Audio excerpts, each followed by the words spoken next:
अस्सलाम वालेकुम रहमतुल्लाहि व बरकातहू। डॉक्टर अब्दुल रहमान शेर। हमारे प्रोजेक्ट लाइट ऑफ गाइडेंस का टॉपिक नंबर 5 है कि एक एमडी कैट एस्पायरेंट उसकी क्या रूटीन होनी चाहिए कि वो एमडी कैट को क्रैक भी कर सके और एडमिशन सिक्योर कर सके।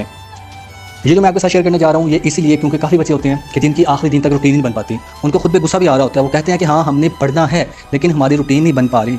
तो देखें, इसकी मैं एग्जांपल आपको ऐसे दूंगा। आप लोगों ने एफएससी के एग्जाम्स दिए हैं, तो वहाँ पे क्या होता था जब आप लोगों के एग्जाम्स के डेज चल रहे होते थे, वो जो ड्यूरेशन होता था 10-12 दिन का, उसमें आपने ये चीज़ नोट की होगी कि आपका हर चीज़ का एक शेड्यूल होता है। आपने टाइम सेट किया होता है कि मैंने इतने घंटे सोना है, मैंने इतने घंटे ये बुक पढ़नी है, इतने घंटे ये सिलेबस कवर करना है। तो आपके माइंड में एक पूरा स्केच बना होता है। तो जो एमडी कैट के आपके पास डेज होते हैं 2 मंथ 3 मंथ, तो इसमें भी आपने मुसलसल इसी रूटीन को लेकर चलना होता है।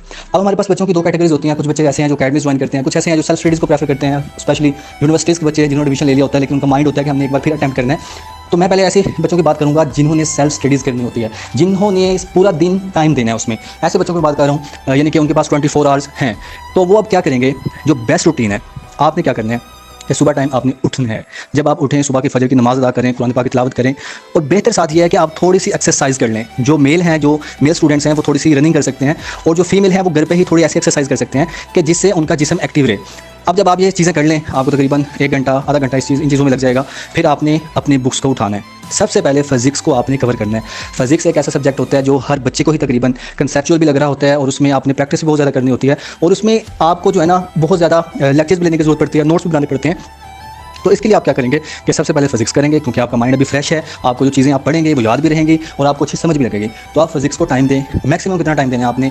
फॉर एग्जांपल मैं बात कर रहा हूँ, आपने अगर 6:30 स्टार्ट किया है तो 7:30, 8:30, 9:30, 9:30 तक आप कोशिश करें कि आपने 3 घंटे उसे दिए हैं। इसमें से आप आधा घंटा अपने नाश्ते का निकालें तो 10 बजे तक आपकी फिजिक्स हो सकती है। उसमें आपने जितना भी अपना टारगेट रखा हुआ है, आपने 1 चैप्टर करना है, 2 चैप्टर करने हैं, आपने उसमें लेक्चर्स लेना है, जो भी करना है। जब आप उसे अच्छी तरह से कवर कर लें, फिर आपने आधा घंटा उसकी प्रैक्टिस के लिए रखना है।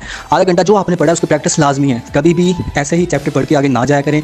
थोड़ी बहुत प्रैक्टिस लाजमी होती है। मिनिमम 50 MCQs लाजमी होते हैं कि आप उस चीज़ के MCQs को सोल्व करें। फिर आप क्या करेंगे, ये काम करने के बाद आधा घंटा ब्रेक लेंगे, उसमें आप मोबाइल यूज़ कर सकते हैं। जैसे आप फ्रेश होते हैं वो फ्रेश होंगे। फिर आपने बायो को उठा लेना है। टाइम आप ऐसे समझ लें कि 11:30 हो चुके हैं। 11:30 के बाद आप बायो को पढ़ेंगे। बायो क्योंकि इजी सब्जेक्ट है, पहले आपने एक टफ सब्जेक्ट किया, अब आप इजी सब्जेक्ट की तरफ जा रहे हैं, और इसमें बुक लाइन्स ही होती हैं। तो जब आप इसको पढ़ेंगे तो आपका टाइम हो जाएगा 12:30, 1:30, और तकरीबन आप 1:30 बजे तक या 2 बजे तक अपनी बायो को जो भी चीज़ें आपने पढ़नी है उसको वाइंड अप करेंगे, और साथ में आप इसकी प्रैक्टिस भी कर लेंगे। फिर नमाज़ ज़ोहर का वक्त हो चुका है, आप उसे अदा करें, और इसके बाद आप लोग आराम कर सकते हैं, खाना खाएं, आराम करें। अब आपने क्या करना है कि तकरीबन 4 बजे आपने स्टार्ट ले लेना है अगली बुक का। वो अगली बुक कौन सी होगी? वो आपकी होगी केमिस्ट्री। केमिस्ट्री को आपने 3 घंटे देने हैं। अब आप इस टाइम को डिवाइड कर लें कि 4 से अगर आप स्टार्ट करते हैं तो 4 से 3 घंटे 7 बजे तक आपकी ये केमिस्ट्री भी कवर हो जाएगी। 7 बजे के बाद आपने 1 घंटा खुद को रेस्ट देना है। उसमें आपने खाना भी खाना है, बाकी भी आपने काम करने, नमाज़ वगैरह भी अदा करनी है। अब इसके बाद आप इंग्लिश की तरफ आएंगे। इंग्लिश को आप करेंगे, और इस तरह टाइम आपका तकरीबन 9, 9:30 तक हो जाएगा। 9, 9:30 या 10 भी आप कह सकते हैं। अब 10 बजे के बाद आपने क्या करना है कि अगर आपने कुछ सेशन ज्वाइन किया हुआ है या आप वैसे प्रैक्टिस करते हैं कहीं से, तो आप वहाँ से जो आपने सारे दिन चीज़ें पढ़ी हैं आप उनको वहाँ से प्रैक्टिस कर लें। वैसे भी साथ साथ आपने प्रैक्टिस कर लिया है, लेकिन मजीद भी आप कहीं से प्रैक्टिस कर सकते हैं। जैसे आपने अगर कोई मेडिक्स का सेशन ज्वाइन किया है और वहाँ से प्रैक्टिस कर लें, या कोई और सोर्स आप यूज़ कर रहे हैं, तो रात 12 बजे तक आपकी रूटीन होनी चाहिए। सुबह से उठ के रात 12 तक इसमें आपने सारी बुक्स को कवर भी कर लिया, आपने दरमियान में नींद भी कर ली। अब 12 बज चुके हैं, अब आपने सो जाना है। 12 बजे से ऊपर टाइम नहीं जाना चाहिए, और फिर अगले दिन आपकी वही रूटीन कंटिन्यू हो जाएगी।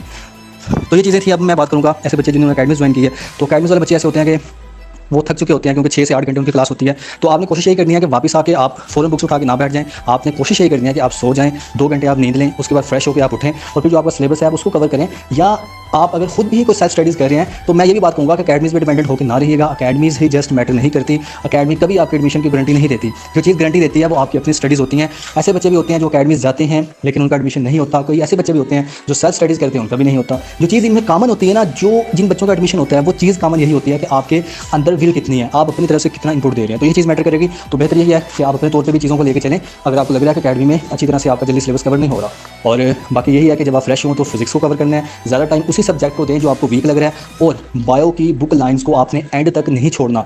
एमडी कैट जब आने वाला भी होगा तो आपने बायो को यानी कि बुक से रीड करने से नहीं छोड़ना, क्योंकि ये बहुत ज़्यादा आपके लिए इंपॉर्टेंट होती है। बाकी सब्जेक्ट्स को आप छोड़ सकते हैं जस्ट क्योंकि आप प्रैक्टिस पे आ जाएंगे एंड पे जाके, लेकिन बायो को आपने ऐसा नहीं करना। तो ये थी रूटीन एक जो एमडी कैट एस्पायरेंट की होनी चाहिए। इंशाल्लाह उम्मीद है कि इसमें आपको चीज़ें समझ लग जाएंगी। अगर किसी को बात ना समझ लगी हो तो वो मेडिक्स प्रेप पॉइंट से रब्ता कर सकता है।